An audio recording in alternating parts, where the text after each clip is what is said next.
supaya mudah ini. Kita ada dua Pak, kita. Pemilihan Rektor Universitas Sriwijaya periode 2019-2024 digelar di Gedung Pasca Sarjana Unsri, Bukit Besar, Palembang.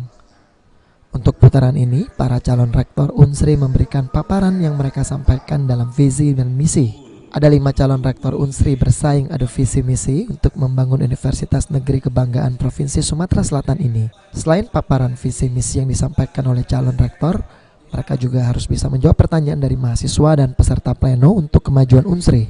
Ketua Panitia Pemilihan Rektor Unsri Alfitri mengatakan kelima calon rektor merupakan orang-orang yang berkompeten.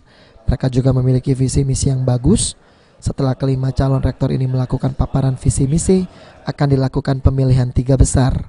Dari ketiga besar ini akan diajukan ke Kementerian Dikti untuk dikaji lebih lanjut. Calon bakal rektor mengemukakan gagasan, kemudian program yang strategis untuk bisa meyakinkan para pemilihnya, yaitu anggota Senat Unsri dan suara menteri 35%. Saya kira itu. Setelah program kerja apa Pak?